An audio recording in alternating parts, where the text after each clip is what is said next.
الحمد للہ وکفی وسلام علی عبادہ الذین اصطفی اما بعد۔ سورہ الحجرات مکی مدنیہ ہے اور اس کی 18 آیات ہیں۔ تقسیم اس طرح ہے کہ پہلی 5 آیات نبی علیہ الصلوۃ والسلام کے آداب کے بارے میں ہیں، پھر 4 آیات صحابہ کرام کی شان کے بارے میں ہیں، پھر اس کے بعد کی 3 آیات اخوت بین المسلمین کے بارے میں۔ تو آج کا ہمارا درس ان 3 آیات کے بارے میں ہے جو مسلمانوں کے درمیان اخوت کا رشتہ قائم کرتی ہے۔ انما المؤمنون اخوہ، تمام ایمان والے آپس میں بھائی بھائی ہیں۔ یہ اسلام نے اخوت کا ایسا رشتہ بنا دیا کہ جس نے سب مسلمانوں کو یکجان کر دیا۔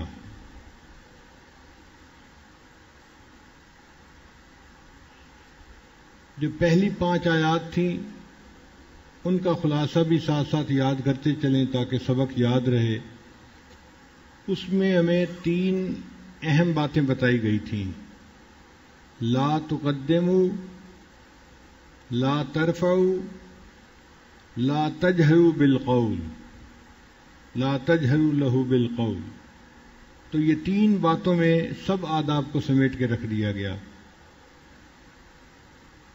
پھر اس کے بعد جو صحابہ کرام کے بارے میں آیات تھی اس میں 3 لفظ ہیں جو اہم ہیں۔ ایک فتبینوا، کہ جب کوئی فاسق خبر لائے تو اس کی تصدیق کر لو، اور دوسرا یہ کہ فاصلحوا،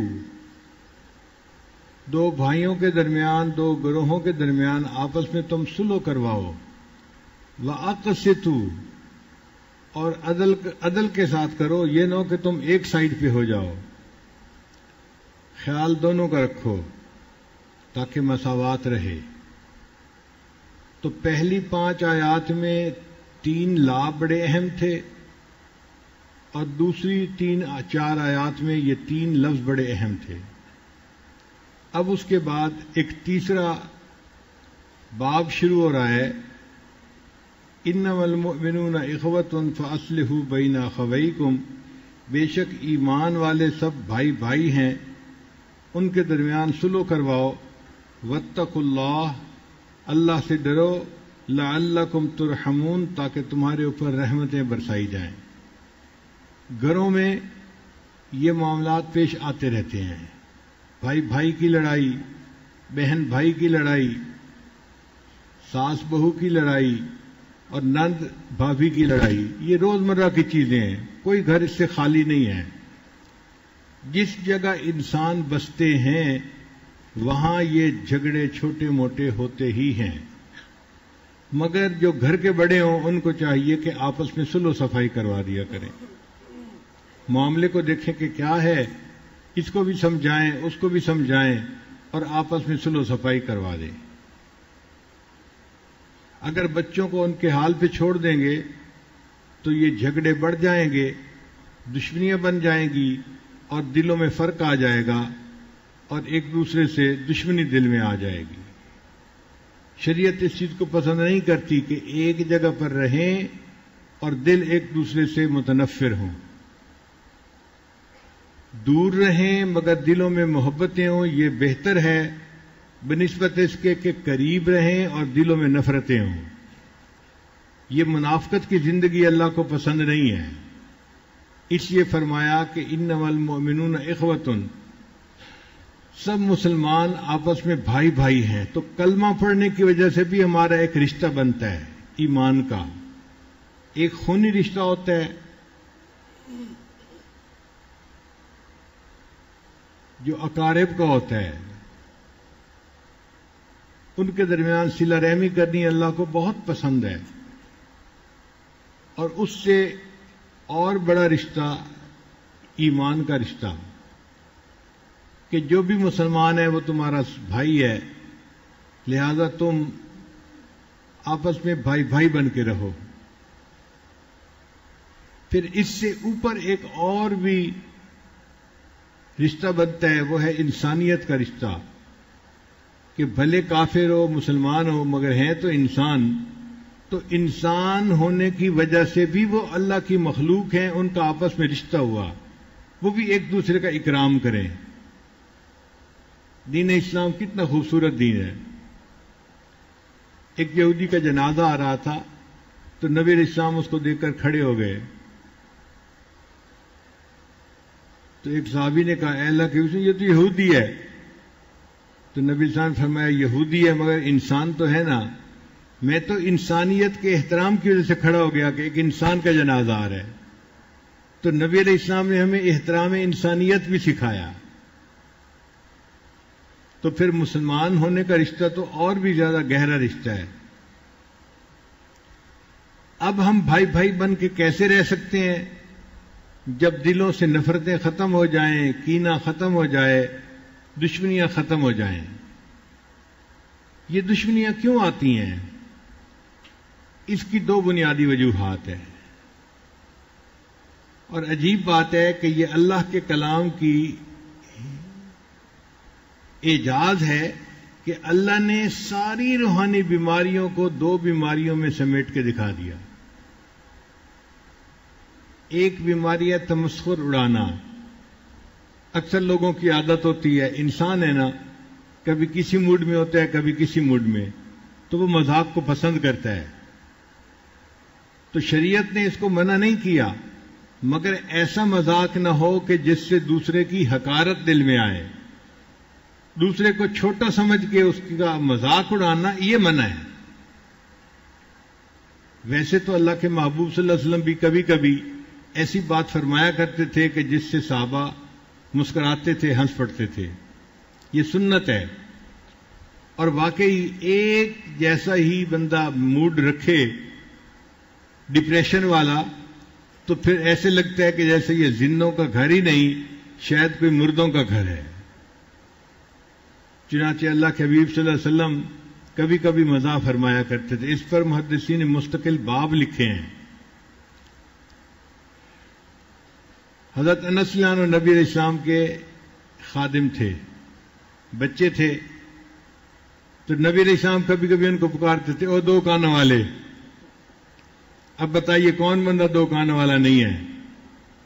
لیکن دو کانوں والا کہنے سے ایک مزاح کی کیفیت ہو جاتی تھی، سچ بھی تھا اور مزاح بھی تھا، ظرافت بھی تھی۔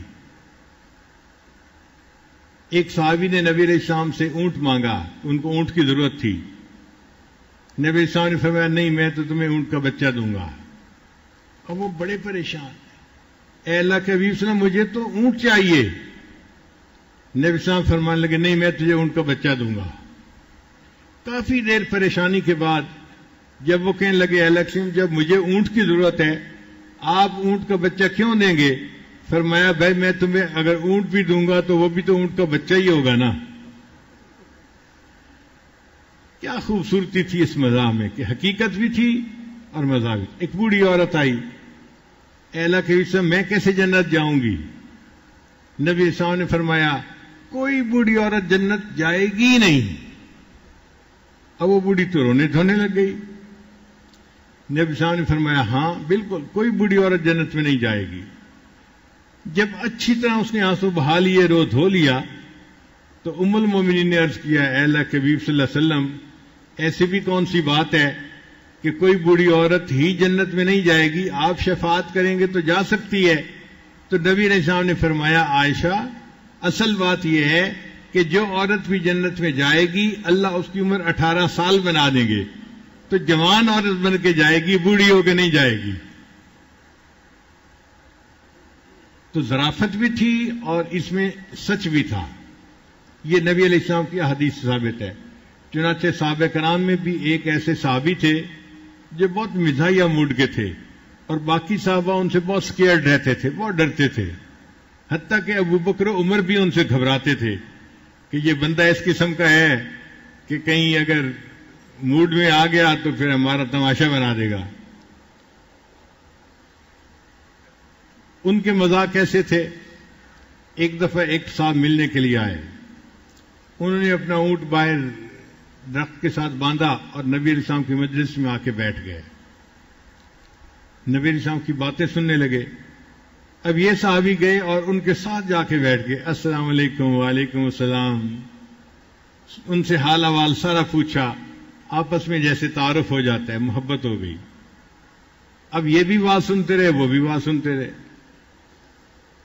بات سننے کے بعد یہ اس آنے والے مہمان سے پوچھتے ہیں, سناؤ بھائی کیا آج اونٹ کا گوشت کھانے کو دل چاہتا ہے؟ تو اگر مہمان سے پوچھے تو وہ تو کہتے ہیں نا ہاں میرا دل چاہتا ہے. ان کا ہاں میرا دل چاہتا ہے اونٹ کا گوشت کھانے کو. یہ اٹھے اور آ کے اسی کے اونٹ کو باہر ذبح کروا دیا اور پکوا دیا. اب سب صحابہ نے خوب دعوت کھائی اور مزے کا وقت گزارا. شام کو جب وہ صحابی جانے کے لیے واپس گئے تو انہوں نے اپنا اونٹ دیکھا تو اونٹ نہیں. پوچھا میرا اونٹ کہاں ہے؟ ان کا جی اونٹ تو وہی تھا جس کو ذبح کر کے کھلا دیا گیا. اس صحابی نے رونا دھونا شروع کر دیا, میرا اونٹ کسی نے ذبح کروا دیا اور اونٹ کھا لیا اور میرے پاس اونٹ نہیں, میں پیدل جا نہیں سکتا. تو نبی علیہ السلام کو پتہ چلا. اب اللہ کے حبیب صلی بھی وہاں تشریف لے آئے. تو جب نبی علیہ السلام وہاں تشریف لائے تو وہ صحابی وہاں سے کھسک گئے, غائب ہو گئے, قریب کے کسی گھر میں داخل ہو گئے. نبی علیہ السلام نے پوچھا بھئی یہ اونٹ کس نے ذبح کروایا تھا؟ وہ جی فلان نے ذبح کروایا تھا. تو نبی علیہ السلام نے فرمایا وہ کہاں ہے؟ اب صحابہ بتاتے ہوئے گھبرائیں کہ اگر اس کو پتہ چل گیا نا کہ ہم نے بتایا ہے تو ہماری باری آ جائے گی. اب گھبرا بھی رہے ہیں اور بتانا بھی ہے. تو بہرحال نبی علیہ السلام کو اندازہ ہو گیا کہ وہ کسی کے گھر کے اندر داخل ہوئے ہیں. تو نبی علیہ السلام اس گھر میں تشریف لائے. اس گھر میں لکڑیاں پڑی ہوئی تھیں. وہ صحابی اس لکڑیوں کے پیچھے چھپ گئے تھے. اب نبی علیہ السلام اس گھر کے سین میں تشریف لائے اور گھر والے سے پوچھا کہ بھئی وہ صحابی یہاں آئے تھے, فلاں صاحب آئے تھے. اب وہ بھی گھبرائیں کہ بتائیں تو کیسے بتائیں, اور نہ بتائیں تو کیسے نہ بتائیں جبکہ اللہ کے حبیب سے پوچھ رہے ہیں. تو نبی علیہ السلام نے پوچھا بھئی وہ صحابی آئے تھے؟ تو انہوں نے کہا اے اللہ کے نبی آئے تو تھے. زبان سے اتنا کہا آئے تو تھے اور ہاتھ سے اشارہ کر دیا لکڑیوں کے پیچھے. اب نبی علیہ السلام جب لکڑیوں کے پیچھے گئے تو وہ کھڑے ہوئے تھے. نبی علیہ السلام نے فرمایا کہ بھئی آپ نے کیا حرکت کی؟ اللہ کے حبیب صلی اللہ علیہ وسلم گوشت کھانے کو دل چاہ رہا تھا تو اس لیے میں نے ذبح کروا دیا. فرمایا کہ مالک کی اجازت کے بغیر تو ذبح کروانا حرام ہے. اللہ کے حبیب صلی میں نے مالک سے اجازت لی تھی. میں نے پہلے پوچھا تھا آپ کا گوشت کھانے کو دل چاہتا ہے؟ اس نے کہا تھا ہاں کھان چاہتا ہے, تو میں نے ذبح کروا کے کھلا دیا.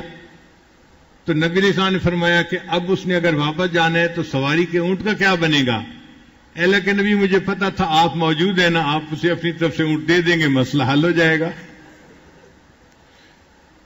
تو صحابہ کرام کے مجمع میں بھی ایسے حضرات موجود تھے جن کو اللہ نے یہ ظرافت کی حس خاص طور پر دی ہوئی تھی. یہ انسان ہے, مختلف طبیعتیں ہوتی ہیں, تو اللہ تعالیٰ نے ایسے بھی انسان بنائے ہوئے ہیں. تو اگر اس قسم کی ظرافت ہو جس میں دوسرے کی دل آزاری نہ ہو تو یہ جائز ہے. لیکن تمسخر اڑانا, کسی کا مذاق بنانا ایسے کہ جیسے وہ چھوٹا ہے, اس میں عیب ہے, یہ ناجائز ہے. اس سے جس کا تمسخر اڑایا جاتا ہے اس کی دل آزاری ہوتی ہے. شریعت نے اس کو منع کر دیا, بھئی ایسے نہ کہو.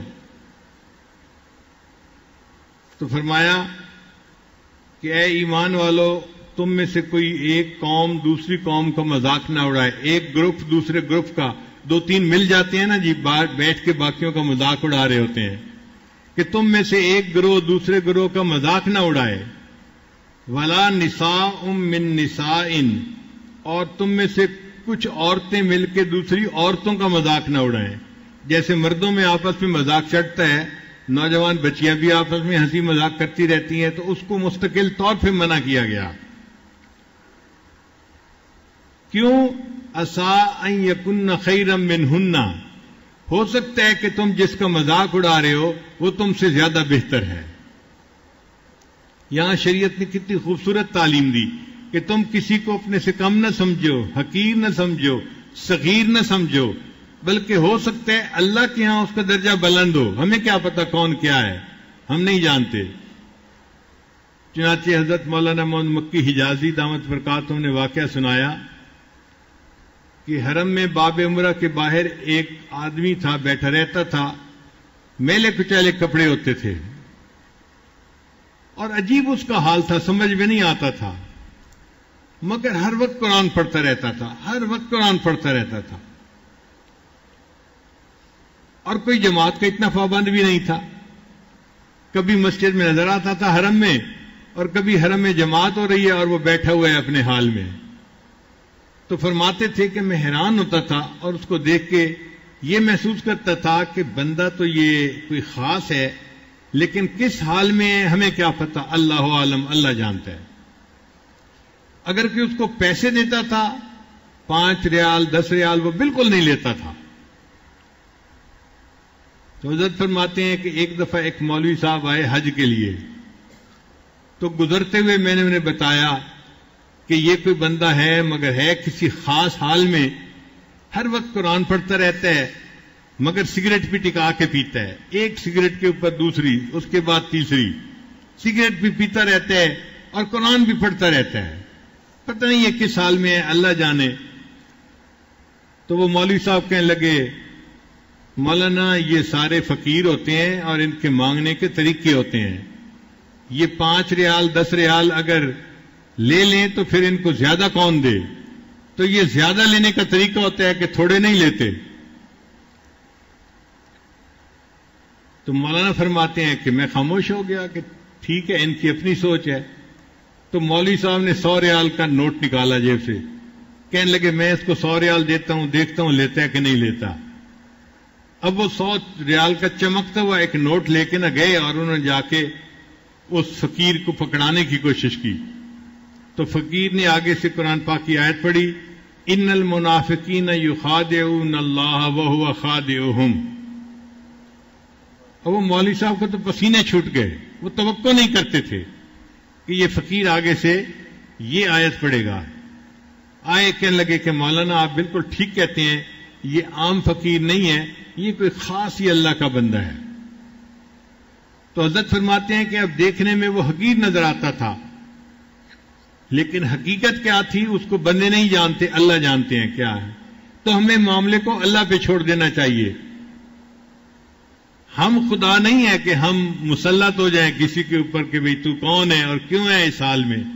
اللہ کے بندے ہیں، اللہ نے کس کو کس حال میں رکھا ہوا ہے یہ اللہ بہتر جانتا ہے۔ اللہ کو اپنا ملک چلانے دیں، اس میں انٹرفیئر مت کریں۔ لہذا اگر کسی کو آپ دیکھیں کہ یہ حقیر ہے، کمزور ہے، تو مذاق کبھی نہ اڑائیں، کبھی اس کے اوپر سختی نہ کریں، کبھی اس کو گالی نہ دیں۔ کئی مرتبہ ایسے ہوتا ہے کہ کام کرنے والے غریب لوگ جو پاس ہوتے ہیں ان پر بندے کی تقدیر کا معاملہ ہوتا ہے اور بندے کو پتہ ہی نہیں ہوتا۔ چنانچہ ایک صاحب تھے، وہ کہتے ہیں کہ میں نے ایک گھر خریدا اور مجھے اس میں پھولوں کے لیے مالی رکھنے کی ضرورت تھی، تو میں نے مالی رکھا۔ اب وہ مالی جو تھا وہ بیٹھا رہتا تھا، پانی کا خیال ہی نہیں کرتا تھا۔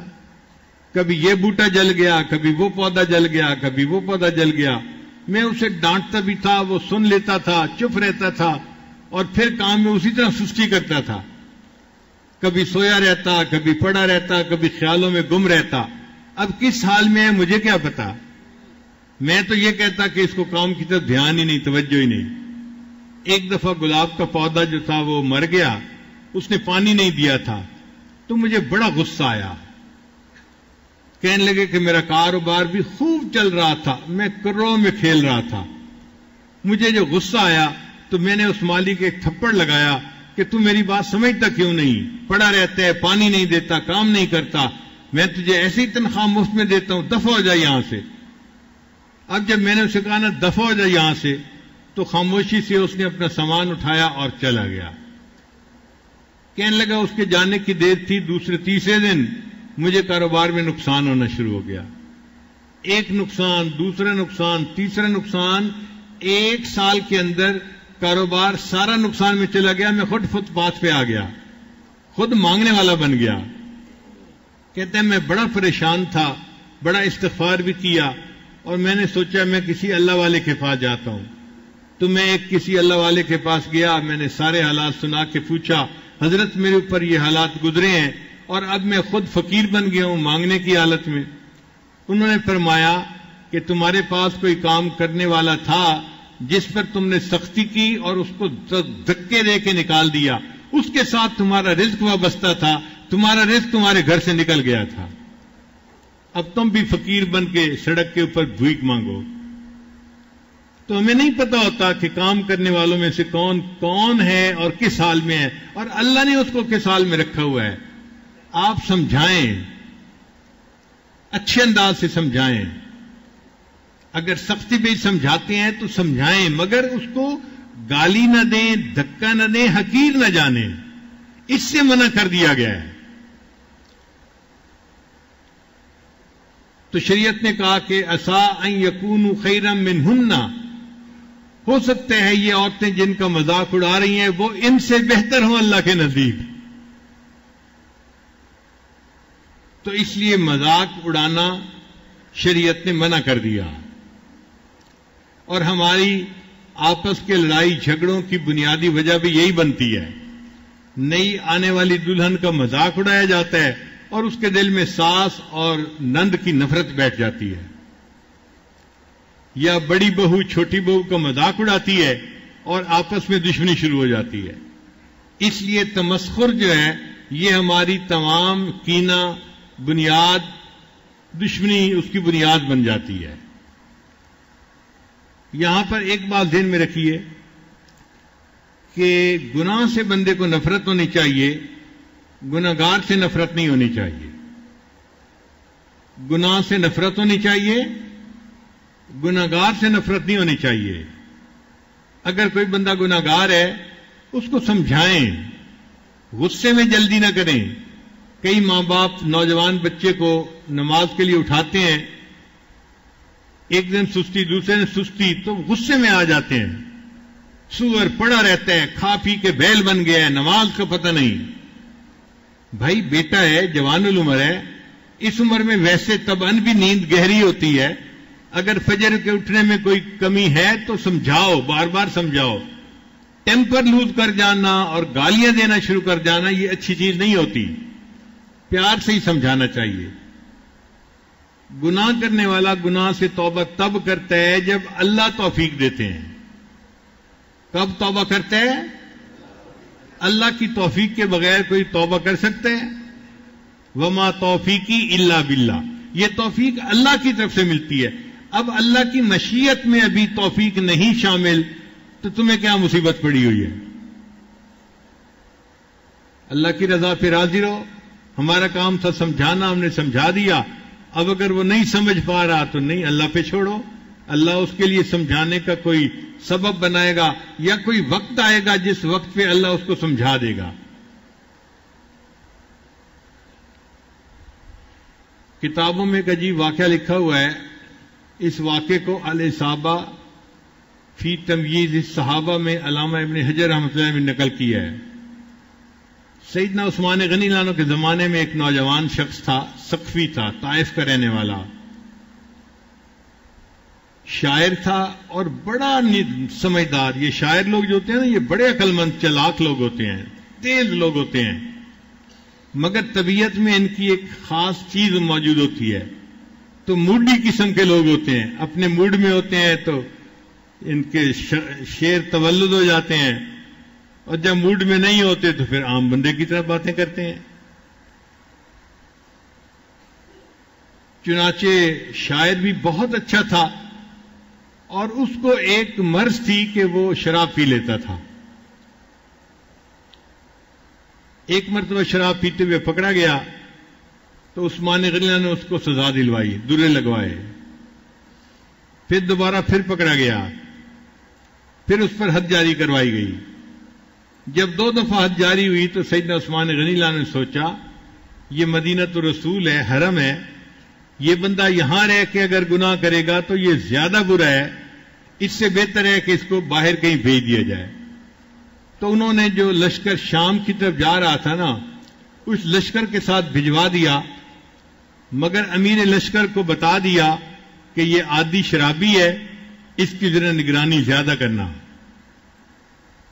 اب جو امیر لشکر تھے وہ تھے سعد ابن ابی وقاص رضی اللہ تعالیٰ عنہ، اور یہ لشکر قادسیہ کی طرف جا رہا تھا۔ سعد ابن ابی وقاص نے اس کی نگرانی کی، وہ شام میں بھی شراب پیتا ہوا پکڑا گیا، تو سعد ابن ابی وقاص نے تیسری مرتبہ حد لگوائی اور فیصلہ کیا کہ اب اس کو کھلا رہنا ٹھیک نہیں، اس کو جیل میں ڈالنا چاہیے۔ چنانچہ سعد ابن ابی وقاص نے اپنے خیمے کے ساتھ ایک خیمہ تھا، اس کو جیل کا کمرہ بنا دیا اور اس کو وہاں لاک کر دیا۔ پاؤں میں بیڑیاں پڑی ہوئی ہیں، ہاتھ میں ہتھکڑیاں پڑی ہوئی ہیں، اور یہ نوجوان وہاں بند ہے، اور اس کی نگرانی سعد ابن ابی وقاص خود کر رہے تھے کہ قیدی کہیں بھاگ نہ جائے۔ اللہ کی شان کے ادھر سے مسلمانوں نے جہاد شروع کر دیا۔ مسلمانوں کے مقابلے میں رستم آیا، رستم کے پاس 3 لاکھ فوج تھی، اور مسلمانوں کی کل تعداد 30,000 تھی۔ اب آپ بتائیں 3 لاکھ کے مقابلے میں 30,000 تو نظر ہی نہیں آتے کہاں کھڑے ہیں، اور یہ جنگ 9 دن رہی۔ کافروں کی چونکہ تعداد زیادہ تھی، لہذا کافر جو تھے وہ غالب نظر آتے تھے، اور مسلمان کمزور محسوس ہو رہے تھے، کیونکہ جہاں ایک مسلمان ہوتا تھا، ایک مسلمان کو 30 کافروں نے گھیرا ہوا ہوتا تھا، تو مسلمان بھی شہید ہو رہے تھے، کثرت کی وجہ سے تھک جاتے تھے۔ اب 2-3 دن کے بعد خبر عام ہونی شروع ہو گئی کہ مسلمانوں کو شکست ہو رہی ہے اور کافر جیت رہے ہیں، اور ویسے بھی رستم کا دبدبہ تھا، وہ بڑا بہادر مانا جاتا تھا، تو لوگ سمجھتے تھے کہ رستم کی وجہ سے اس کی فوج بڑے جوش و خروش میں تھی اور لڑ رہی تھی۔ اب جب مسلمان کمزور تھے اور شکست کھا رہے تھے تو ہمتیں پست ہو رہی تھیں، تو یہ خبر بالآخر عورتوں تک بھی پہنچی، خیمے تک بھی پہنچی۔ تو وہ جو قیدی تھا نا، ابو محجن سقفی اس کا نام تھا، اس نے بچوں کی طرح اونچا اونچا رونا شروع کر دیا، جیسے کوئی بچہ رو رہا ہوتا ہے، اس طرح اونچا اونچا۔ اب ایک نوجوان آدمی ہے اور وہ بچوں کی طرح رو رہا ہے، چیخ رہا ہے، چلا رہا ہے۔ تو سعد بن ابی وقاص عنہ کی جو بیوی تھی ان کا نام تھا سلمہ، صحابیہ تھی رضی اللہ تعالی عنہا۔ وہ حیران ہوئی کہ بچوں کی طرح کون رو رہا ہے۔ انہیں بتایا گیا جی کہ آپ کے ساتھ والے خیمے میں جو قیدی تھا وہ رو رہا ہے۔ انہوں نے بندے کو بھیجا کہ بھئی جاؤ دیکھو وہ کیوں رو رہا ہے۔ بندے نے آ کے بتایا کہ جی وہ بندہ اس لیے رو رہا ہے کہ اس نے خبر سنی ہے مسلمانوں کو شکست ہو رہی ہے، اور اس سے یہ بات برداشت نہیں ہو رہی، اور وہ رو رہا ہے کہ میری جوانی کا کیا فائدہ، یہ اتنا تندرست جسم جو مجھے دیا ہے اللہ نے، اس جسم کا کیا فائدہ کہ میرے جیتے جی مسلمانوں کو شکست ہو جائے۔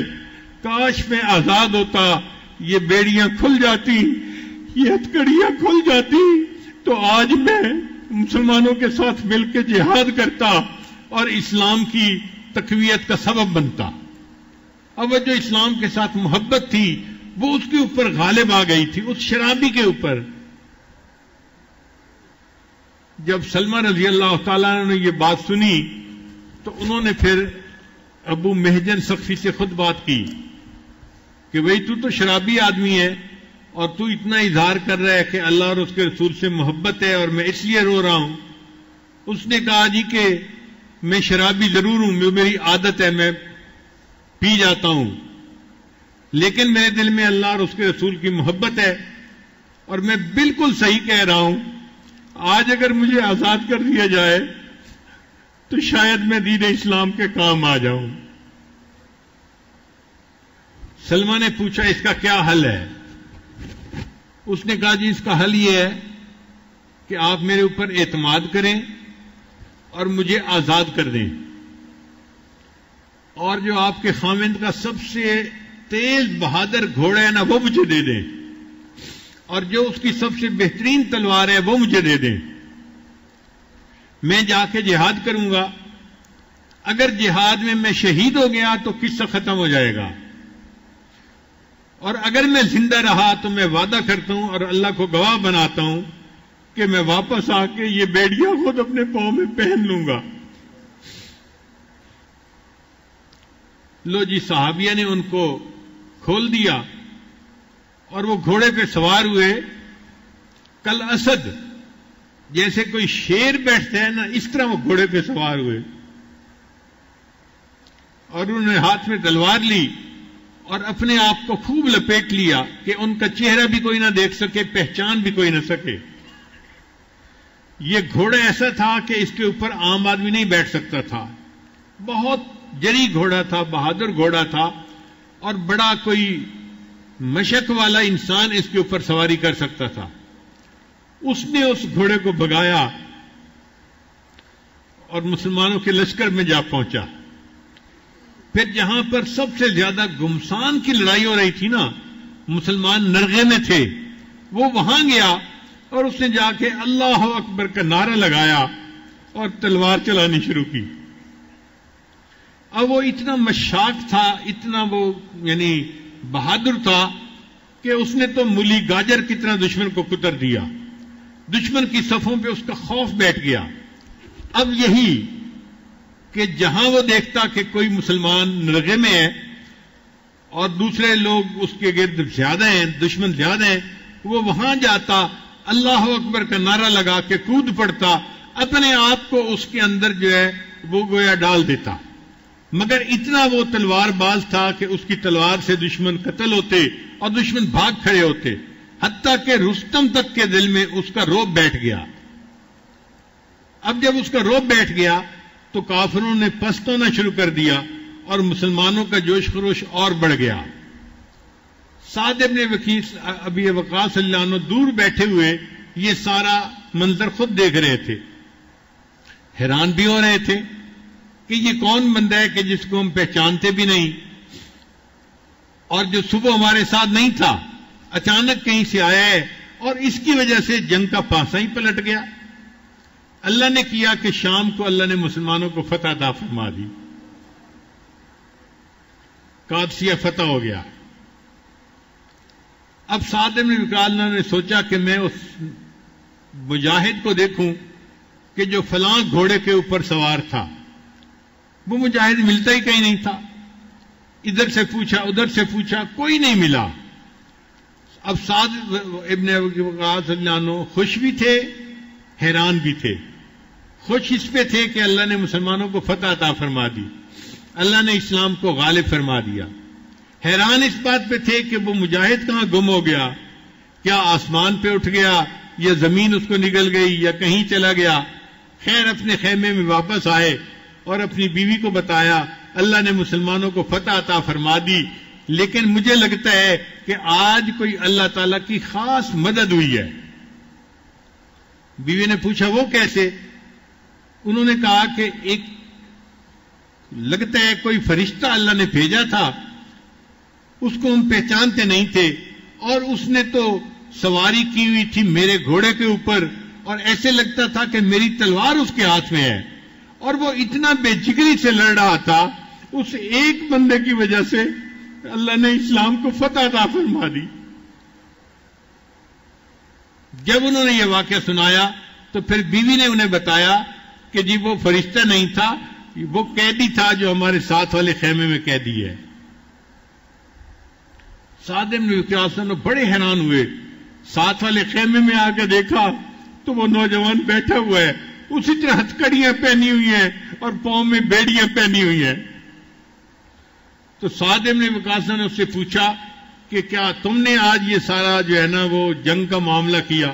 اس نے کہا ہاں میں شرابی ہوں، مگر میں اللہ اور اس کے رسول سے محبت بھی کرتا ہوں، اس لیے میں آج اسلام کی محبت کی وجہ سے نکل پڑا اور میں نے اپنے آپ کو شہادت کے لیے پیش کیا، مگر میری قسمت میں شہادت نہیں تھی، میں پھر آ گیا ہوں اور پھر میں نے یہ بیڑیاں باندھ لی ہیں اور قیدی بن کے بیٹھ گیا ہوں۔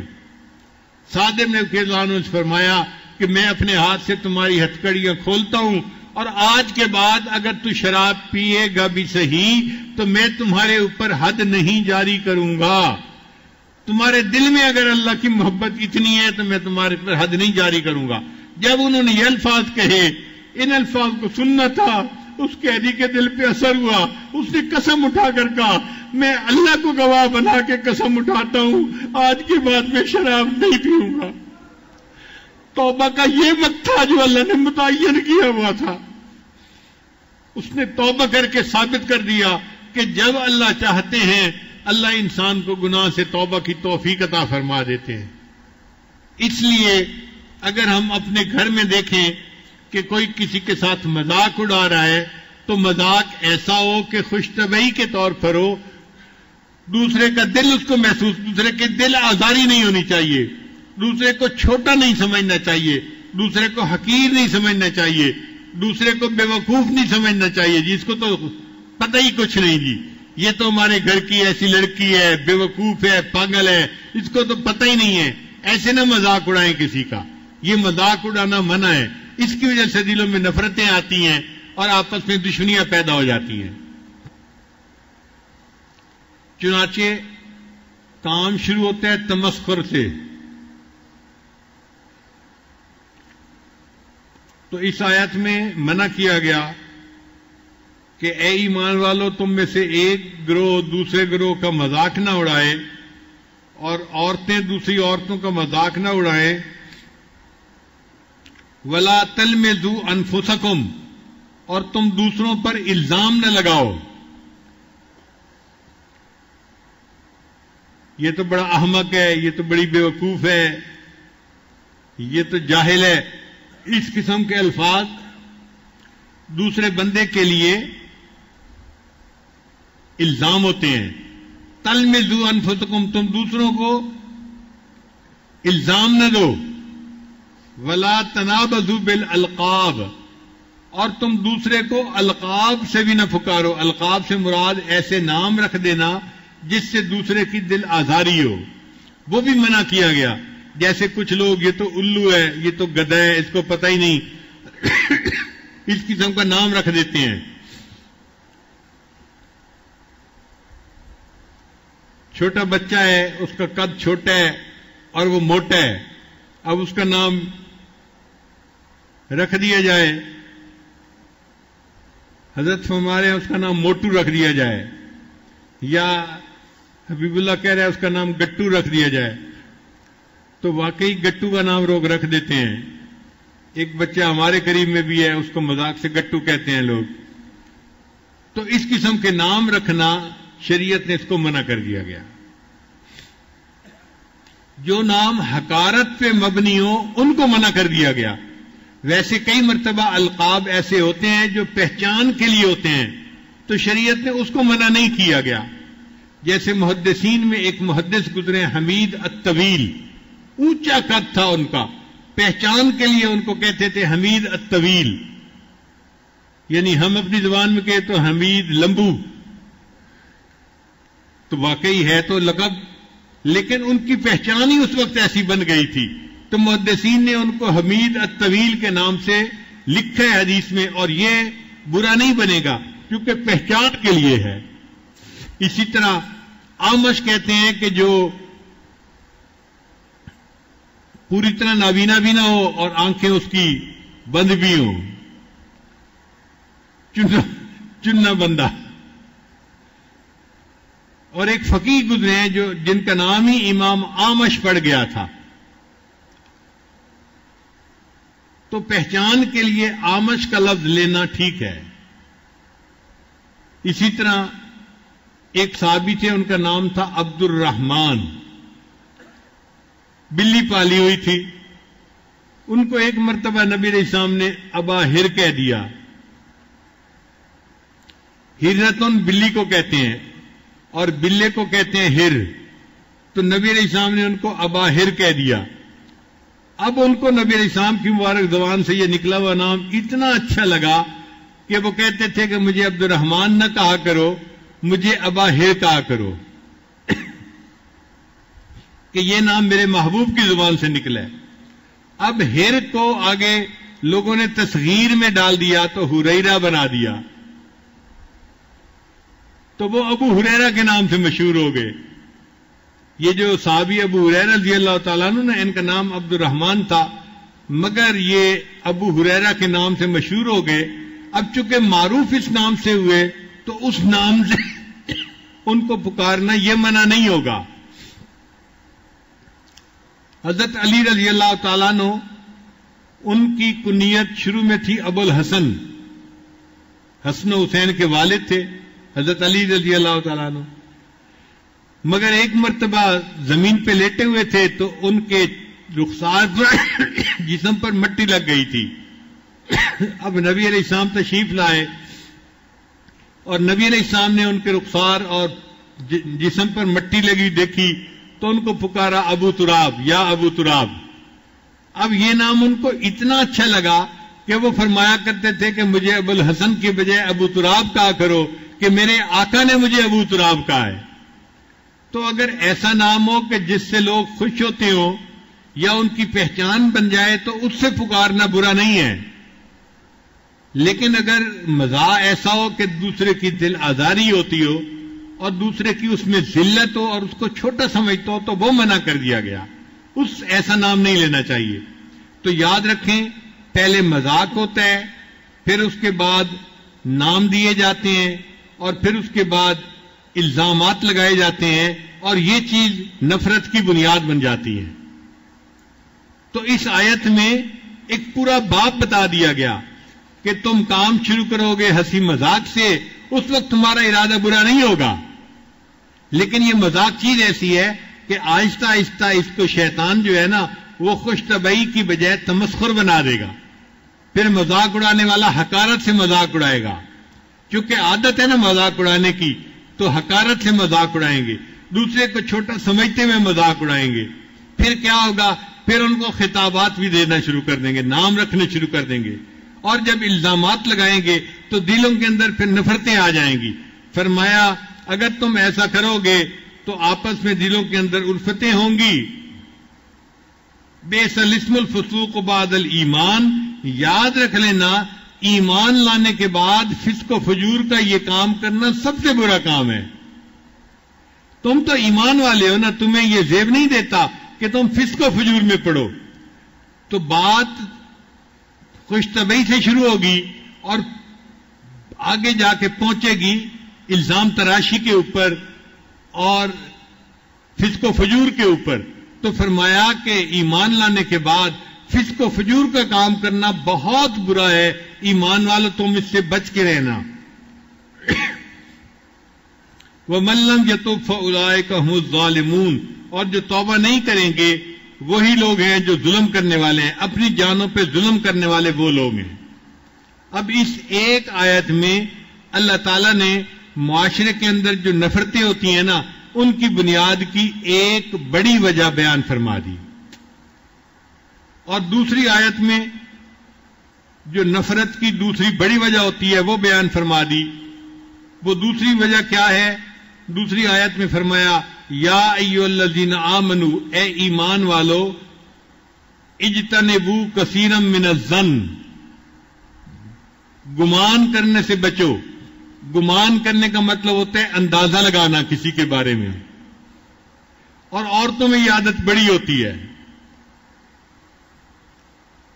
حتیٰ کہ آپ فون پہ کسی سے بات کر رہے ہیں نا تو فوراً آگے سے پوچھیں گی جی آج آپ کی طبیعت ٹھیک ہے؟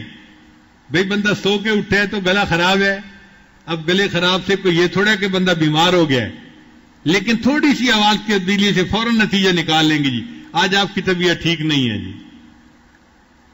تو یہ جو گمان لگانے ہوتے ہیں نا اس سے بندے کو بچنا چاہیے۔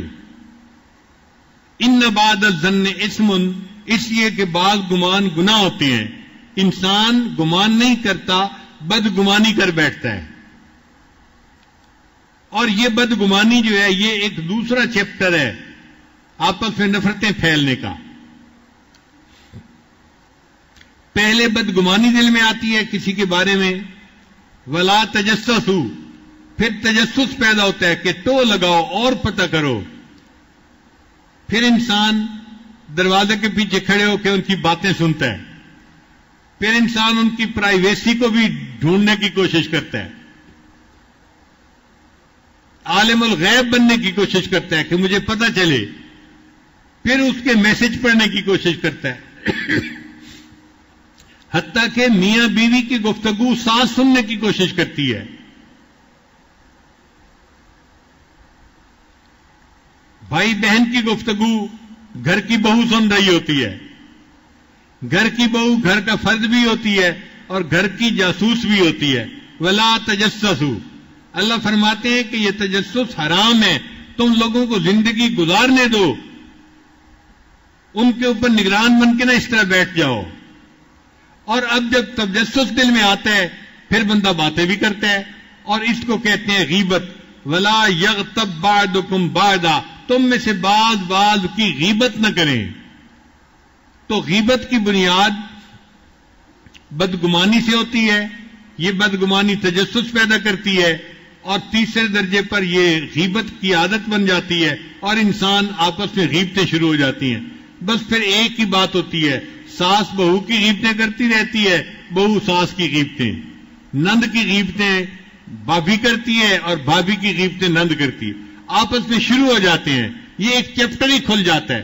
تو تمسخر سے ایک چیپٹر چلا تھا جو بالآخر آ کے الزامات کے اوپر رکا تھا اور دلوں میں نفرتوں کا سبب بنا تھا، اور دوسری برائی چلی تھی بدگمانی سے، اور بدگمانی سے چلتے چلتے یہ غیبت تک پہنچا، اور پھر غیبت دلوں میں نفرتوں کا باعث بنی۔ یہ دو چیزیں چونکہ بنیادی طور پہ نفرتوں کا باعث بنتی ہیں، شریعت نے ان کہا کہ ان کو تم روک لو تو تمہارے درمیان اخوت آ جائے گی، بھائی چارہ آ جائے گا، تم رہو گے، دلوں میں نفرتیں نہیں ہوں گی، دلوں میں ایک دوسرے کے ساتھ الفتیں ہوں گی، محبتیں ہوں گی۔ اس لیے شریعت نے کہا کہ یہ غیبت کرنا اتنا بڑا گناہ ہے، الغیبت اشد من الزنا، یہ غیبت زنا سے بھی زیادہ بڑا گناہ ہے۔ اور جب تک وہ بندہ معاف نہیں کرے گا جس کی غیبت کی گئی تو یہ بندے کو معافی نہیں ملے گی، جتنے نفل مرضی پڑھ لے، جتنا استغفار مرضی کر لے، استغفار سے معافی نہیں ملے گی۔ یہ حقوق اللہ ہے، حقوق العباد میں سے بھی ہے، بندے سے بھی معافی مانگنی پڑے گی، اور وہ بندہ تو معاف نہیں کرے گا نا جس کی غیبت کی گئی، اور اگر دنیا میں معاف نہیں کرے گا تو قیامت کے دن اگر اس نے حق کا مطالبہ کیا تو وہ تو نہیں چھوڑے گا، ساری زندگی کی نیکیاں اس بندے کو دے دی جائیں گی تب بھی وہ راضی نہیں ہوگا۔ وہ کہے گا جی کہ مجھے تو اتنی نیکیاں ملے کہ میں جنت چلا جاؤں۔ اب بتائیں، ایک مرتبہ کی غیبت کی اور ساری زندگی کی نیکیاں اس بندے کو دینی پڑ گئی اور خود جہنم میں گیا، بلکہ حدیث میں آتا ہے کہ پھر اس بندے کے گناہ اس بندے کے سر کے اوپر ڈال دیے جائیں گے۔ اس لیے نبی صلی اللہ علیہ وسلم نے فرمایا، حسرت ہے اس بندے پر جو دنیا سے نیکیوں کے پہاڑ لے کر آیا مگر قیامت کے دن اس کے سر پر گناہوں کا پہاڑ رکھ دیا جائے گا۔ صحابہ نے پوچھا، اے اللہ کے حبیب صلی اللہ علیہ وسلم، وہ گناہوں کا پہاڑ کیسے رکھ دیا جائے گا؟ فرمایا، نیک بندہ تھا، نیکیاں بہت کی تھیں مگر غیبت بھی کرتا تھا، اور اس کے اوپر لوگوں کی غیبت کا گناہ تھا۔ اب غیبت والے آ گئے اپنا حق لینے کے لیے، اللہ نے اس کی ساری نیکیاں ان کو دلوا دی، اور جو حق لینے والے تھے وہ ابھی بھی باقی تھے، خوش نہ ہوئے، نہیں یا اللہ ابھی تو ہمارا حق پورا نہیں ہوا، ہمیں تو اور نیکیاں چاہیے۔ اب نیکیاں تو اور تھی نہیں، اللہ فیصلہ فرمائیں گے، اچھا جس کی غیبت کی گئی اس کے گناہ اس بندے کے سر کے اوپر ڈال دو۔ چنانچہ فرشتے اس کے گناہ لے کر اس کے سر کے اوپر ڈال دیں گے۔ یہ نیکیوں کے پہاڑ لے کر آیا تھا اور گناہوں کے پہاڑ لے کر میرے سامنے قیامت کے دن کھڑا ہوگا۔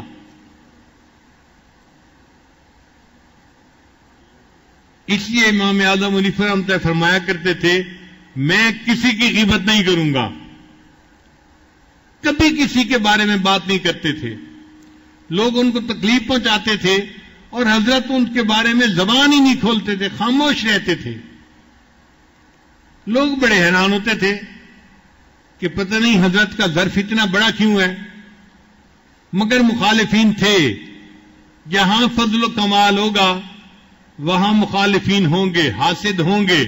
سب سے زیادہ فضل و کمال اللہ کے حبیب صلی اللہ علیہ وسلم کو اللہ نے عطا فرمایا تھا، اور سب سے زیادہ حاسد بھی اللہ کے محبوب صلی اللہ علیہ وسلم کے تھے. اس لیے اللہ کو قرآن کی آیت اتارنی پڑی، وَمِن شَرِّ حَاسِدٍ إِذَا حَسَدَ. یہ آیت اتری تھی نا، اللہ کے محبوب کو تسلی دینے کے لیے اتری تھی. تو حاسدین تو ہوتے ہی ہیں. اب امام اعظم حنیفہ رحمۃ اللہ کو ایک حاسد مل گیا اور اس سے باتیں کرنی شروع کر دی. آپ اپنی رائے کو مقدم کرتے ہیں شریعت کے اوپر، یہ کرتے ہیں وہ کرتے ہیں فلاں کرتے ہیں، بڑی سنانی شروع کر دی. حضرت چپ کر کے سنتے رہے، چلتے رہے، چنتے رہے، چلتے رہے. اس کو موقع مل گیا تھا، اب وہ شیر ہو گیا. لوگ دوسرے کی شرافت کو اس کی کمزوری سمجھنا شروع کر دیتے ہیں. چنانچہ یہ بھی کوئی ایسا ہی کم بخت آدمی تھا، اس نے اور سنانی شروع کر دی. سنتے سنتے آگے بستی آ گئی. اب جب بستی آ گئی تو امام صاحب کھڑے ہو گئے. اب یہ بڑا حیران، کہنے لگا جی کہ آپ کھڑے کیوں ہو گئے ہیں؟ امام صاحب نے کہا کہ اس بستی میں میرے بہت سارے شاگرد ہیں، اور جب میں بستی میں داخل ہوں گا اور تم میرے ساتھ یہ باتیں کر رہے ہو جس لہجے میں کر رہے ہو تو وہ شاگرد دیکھیں گے اور وہ پھر تجھے زندہ نہیں چھوڑیں گے. اس لیے میں یہاں کھڑا ہو گیا ہوں، تم نے جو کہنا ہے میاں کہہ لو. وہ اور آدھا گھنٹہ اپنی بکواس کرتا رہا. حضرت سنتے رہے، سنتے رہے، سنتے رہے. پھر کہنے لگا کہ اچھا اب میں بات کر کر کے تھک گیا ہوں، اب آپ جا سکتے ہیں. جب اس نے کہہ دیا نا میں اب جو کہنا تھا بول بول کے تھک گیا ہوں، اب آپ جا سکتے ہیں، تو امام اعظم نے فرمایا کہ اچھا اب ذرا میری بات بھی سن لو کہ تم نے جو باتیں میرے بارے میں کی ہیں میرے پاس اس کے بہت جوابات ہیں.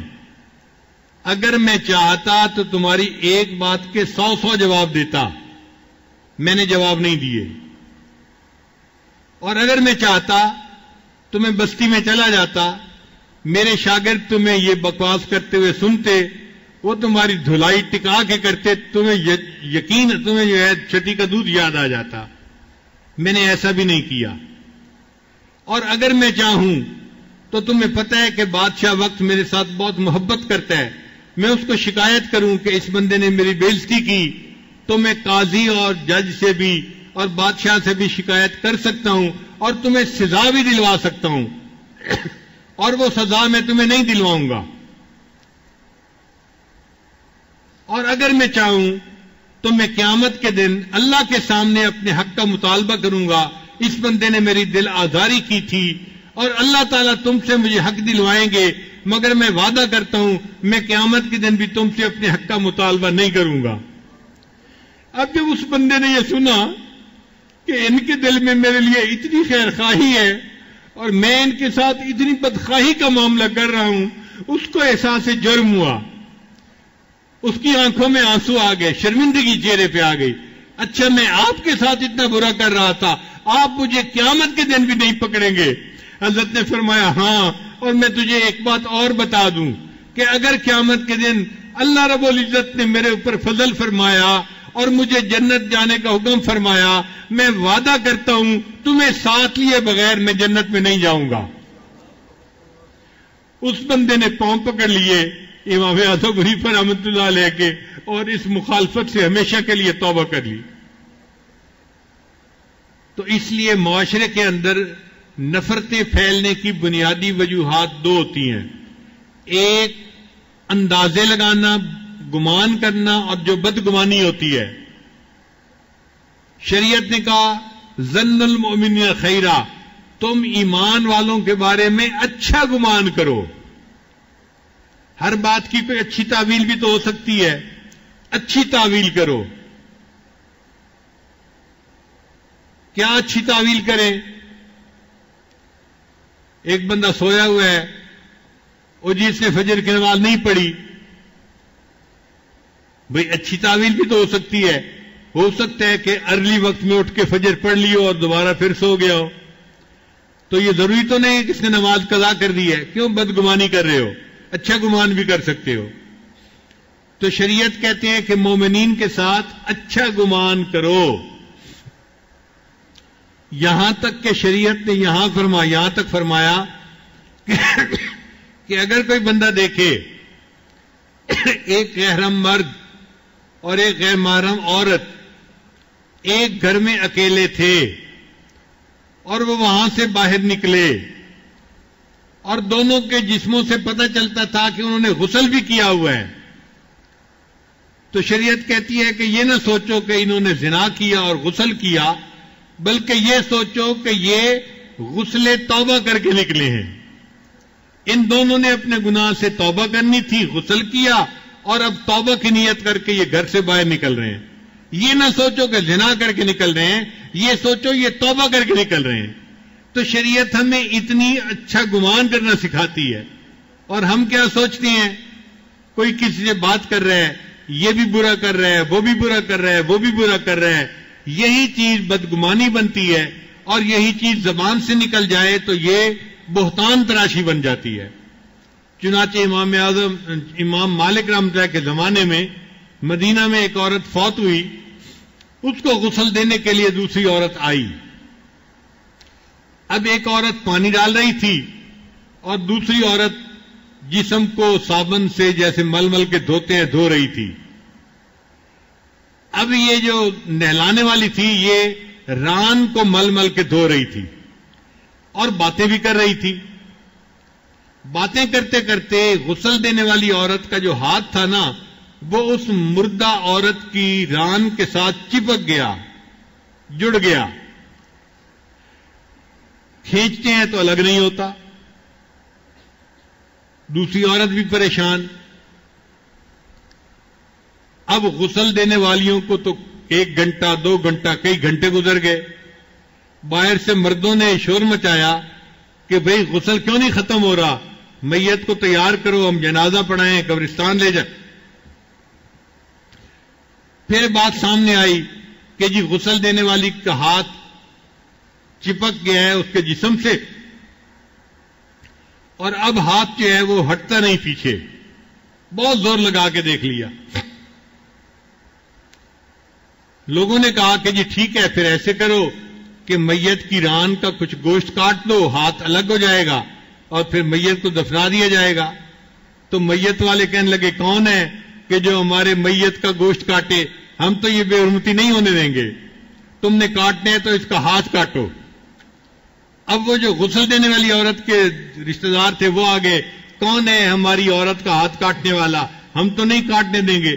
اب یہ عورتوں کی بات تھی اور نکل آئی مردوں میں، اور آپس میں تو بہت زیادہ خون بہنے کا ڈر ہو گیا۔ تو لوگ پریشان کہ اس معاملے میں کیا کریں۔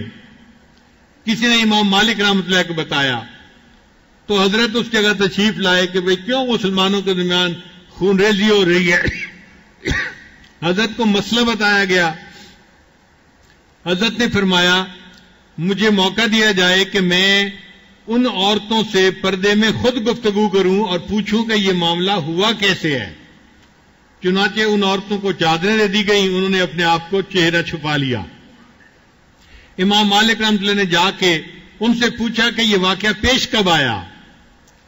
تو جو پانی ڈالنے والی عورت تھی اس نے کہا کہ جی ہم اس کو نہلا رہی تھیں اور آپس میں بات کر رہی تھیں، اور بات کرتے کرتے نہلانے والی عورت نے اس کے خوبصورت جسم کو دیکھا اور ساتھ کہہ دیا کہ اس عورت کے تو فلاں مرد کے ساتھ ناجائز تعلقات تھے، یہ تو فلاں کے ساتھ گناہ میں ملوث تھی۔ یہ فکرہ بولنا تھا کہ اس کا ہاتھ چپک گیا اور اب یہ ہاتھ الگ نہیں ہوتا۔ تو امام مالک رحمۃ اللہ نے اس غسل دینے والی عورت سے کہا کہ بتاؤ تم نے یہ کلمہ کہا؟ اس نے کہا جی ہاں میں نے یہ لفظ بول دیا تھا۔ ان کہا کہ تمہارے پاس کوئی گواہ موجود ہے؟ اس نے کہا جی میں نے اپنی آنکھوں سے دیکھا تھا۔ بھئی تم نے اپنی آنکھوں سے کیا دیکھا تھا؟ آگے بھی تو بتاؤ۔ انہوں نے کہا جی میں دیکھا تھا کہ یہ عورت گزر رہی تھی اور وہ مرد اس کو دیکھ دیکھ کے مسکرا رہا تھا، لگتا تھا وہ مرد اس کے اوپر عاشق ہے اور اس پر فدا ہے، تو میں نے سمجھ لیا کہ یہ عورت کے ساتھ ملوث ہے، لہذا میں نے کہہ دیا کہ اس کے ساتھ تعلقات تھے۔ امام صاحب نے فرمایا اب تم نے چونکہ تہمت لگائی تمہیں حد لگانی پڑے گی، اور وہ 80 کوڑے ہوتے ہیں۔ چنانچہ جلاد کو بلایا گیا اور غسل دینے والی عورت کو کوڑے لگوائے گئے. 70 کوڑے لگے ہاتھ چپکا ہوا تھا, 75 کوڑے لگے ہاتھ چپکا ہوا تھا. امام مالک رحمۃ اللہ کھڑے تھے. جب 80 کوڑے پورے ہوئے تب اس کا ہاتھ چھوٹا اور اس عورت کو پھر کمرے سے باہر لے جایا گیا. ہماری نظر میں یہ چھوٹی باتیں ہوتی ہیں, اللہ کے ہاں یہ بڑی باتیں ہیں. کسی پر بہتان لگانا کوئی چھوٹی سی بات نہیں ہے. کوڑے لگتے ہیں, اللہ کے ہاں یہ حدود, یہ بڑی بات ہے. تو اس لیے زبان کی لگام نہیں کھولنی چاہیے, اس کو لگام دینی چاہیے. بات کرنے سے پہلے بندہ تولے پھر بولے, سوچے اور پھر بات کرے. سنی سنائی باتیں کر دینا, اندازے لگا کے باتیں کر دینا, بدگمانی میں باتیں کر دینا, یہ غیبت ہے اور اللہ کے نزدیک یہ بہت ناپسندیدہ ہے. چنانچہ ایک مرتبہ حضرت عثمان غنی حضرت سلمان فارسی رضی اللہ تعالیٰ عنہ نے 2 بندوں کی نبی علیہ السلام کے سامنے سفارش کی. وہ ان کے دوست تھے, ان کے خیمے میں رہتے تھے کہ اللہ کے حبیب صلی اللہ علیہ وسلم انہوں نے روزہ رکھا ہے اور ان کو روزہ بہت لگا ہے اور بھوک سے ان کی حالت بری ہو گئی ہے. اب آپ کے پاس میں لایا ہوں کہ آپ ان کا علاج بتائیں. تو نبی علیہ السلام نے فرمایا کہ ان کو کہو کہ کلی کریں. اب جب دونوں بندوں نے کلی کی تو ان کے دانتوں سے جیسے گوشت کھاتے ہیں نا تو اس کے چھوٹے چھوٹے ٹکڑے ہوتے ہیں, وہ ٹکڑے نکلے. تو جب گوشت کے ٹکڑے نکلے تو وہ حیران, ہم نے تو گوشت نہیں کھایا, یہ گوشت کیسے نکل آیا؟ تو نبی علیہ السلام نے فرمایا اصل میں سلمان ان دونوں نے بیٹھ کے تمہاری غیبت کی تھی, اور غیبت کو اللہ نے قرآن مجید میں فرمایا ایسا ہی ہے جیسے تم اپنے مردے بھائی کا گوشت کھا رہے ہو اور وہ مجسم ہو کے چیز سامنے آ گئی, وہ گوشت ان کے منہ سے باہر نکلا ہے. اچھا وہ غیبت کیا کی تھی, ذرا اس کی بھی حقیقت سن لیجئے. سلمان فارسی رضی اللہ عنہ ایک صوفی قسم کے صحابی تھے. انہوں نے نبی علیہ الصلوۃ والسلام سے ذکر و سلوک بہت سیکھا. کتابوں میں لکھا ہے کہ نبی علیہ السلام ان کو عشاء کے بعد اپنے گھر بلا لیا کرتے تھے اور ان کے ساتھ اللہ کی معرفت کے بارے میں گفتگو فرمایا کرتے تھے, اور اتنی دیر لگ جایا کرتی تھی کہ امہات المومنین ان کے بارے میں دل کے اندر جو ہے وہ حسد محسوس کرتی تھی کہ یہ کون آ گیا جو اتنی دیر یہ بیٹھا رہا, ہمارے حصے کی رات تو ہمیں تو وقت ہی نہیں ملے گا. تو جیلسی فیل تو ہوتی ہے نا بندے کو, تو ان کو محسوس ہوتا تھا کہ یہ کون آ گیا جو اتنا ٹائم لے جاتا ہے. یعنی ہم اپنی زبان میں سمجھنے کے لیے بات کریں تو صحابیہ امہات المومنین یہ محسوس کرتی تھیں کہ یہ پتہ نہیں نبی علیہ السلام کو کہاں سے سہیلی مل گئی ہے, عشاء کے بعد یہ بندہ آ جاتا ہے, باتیں کرتا رہتا ہے اور ہمارے حصے کا ٹائم بھی یہ لے جاتا ہے. تو سلمان فارسی عنہ نبی علیہ السلام سے اس وقت بیٹھ کے اللہ کی معرفت میں گفتگو کرتے تھے. اب چونکہ ان کے اوپر ذکر کی کیفیت طاری رہتی تھی تو یہ مراقبے میں بیٹھے رہتے تھے, اور عام لوگ سمجھتے تھے کہ یہ سوئے پڑے ہوئے ہیں. کبھی لیٹے ہوئے سوئے ہوتے تھے, کبھی بیٹھے ہوئے سوئے ہوتے تھے, بس سوئے ہوئے ہوتے تھے. وہ سوئے ہوئے نہیں ہوتے تھے, وہ ذکر کر رہے ہوتے تھے. اب ہوا کیا کہ ایک جگہ سے دوسری جگہ خیمہ لے کے جانا تھا, تو خیمے کے سب لوگوں نے کچھ نہ کچھ اٹھانا تھا اور اگلی جگہ جا کے لگانا تھا. تو باقی سب نے تو اٹھا لیا, اور سلمان فارسی عنہ اسی طرح لیٹے ہوئے تھے آنکھیں بند کر کے. تو ساتھیوں نے کہا چلو یہ سوئے ہوئے ہیں, ہم اٹھا لیتے ہیں. ان کا سامان بھی انہوں نے اٹھا لیا, اور اگلی جگہ جا کر جب انہوں نے خیمہ لگایا تو خیمہ لگانے میں بھی سلمان فارسی ساتھ نہیں تھے, وہ پھر سوئے ہوئے تھے اسی طرح اپنی حالت میں. تو جب خیمے والوں نے خیمہ لگا لیا تو انہوں نے آپس میں بیٹھ کے بات کی, یہ سلمان بھی عجیب ہے, ہر وقت سویا پڑا رہتا ہے اور اس کو نہ کام کرنے کا شوق ہے نہ دوسروں کی تکلیف کا احساس ہے. اب یہ بات جو تھی نا, یہ غیبت کی بات تھی, اور اس غیبت کی بات پر ان کے منہ کے اندر وہ گوشت کے لوسڑے بن گئے تھے. ہم اس کو کوئی بات ہی نہ سمجھیں کہ جی ہم نے تو حالات حاضرہ میں بات کی تھی. انہوں نے یہ کہا تھا کہ یہ سلمان تو ہر وقت سویا ہی رہتا ہے، چاہتا ہے کہ ہمارے حصے کا کام بھی کوئی دوسرا بندہ کر دے تو ہمیں اس کا کام کرنا پڑ جاتا ہے. یہ بات غیبت تھی اور یہ نبی علیہ السلام کے سامنے کھلی اور نبی علیہ السلام نے فرمایا اس کی وجہ سے ان کو بھوک لگی اور انہوں نے تو اپنے مردہ بھائی کا گویا گوشت کھایا ہوا تھا. اللہ کی نظر میں غیبت اتنا بڑا جرم ہے. اصل میں اللہ نے ہر ایمان والے کی ایک حرمت قائم فرما دی ہے، ایک عزت قائم فرما دی ہے. اب دوسرا بندہ اس کی عزت کو چیر نہیں سکتا، اس کے بارے میں کوئی بات کر نہیں سکتا. اللہ نے زبانوں کو بند کروا دیا. اللہ فرماتے ہیں اگر تم کوئی بات کرنا چاہتے ہو تو تمہارے پاس 4 شرعی گواہ ہونے چاہیے، پھر تم پبلک میں بات کر سکتے ہو، ورنہ اس کے معاملے کو اس کے اور اللہ کے درمیان چھوڑ دو. تم گھروں میں بہت چیزیں دیکھو گے مگر ایسی چیزوں کو دیکھ کے معاملہ اللہ پہ چھوڑ دو. یہ اللہ کا معاملہ ہے، اللہ جانے اور اس کا بندہ جانے. اللہ چاہے گا تو توبہ کی توفیق دے دے گا، اللہ چاہے گا تو اس کو کسی نہ کسی سزا میں گرفتار کر لے گا. تم کیوں خدا بنتے ہو؟ تم اس کے معاملے کو اللہ پہ چھوڑو. ہمارے بزرگوں نے کہا اپنی پوی تے پرائی بھول ونجی، بندے کو اپنی پڑ جائے اور پرائی بھول جائے. آج سچی بات ہے کیونکہ ہمیں اپنی تو پڑی نہیں ہوتی، ہمیں یہ تو احساس نہیں ہوتا ہم کیا کر رہے ہیں.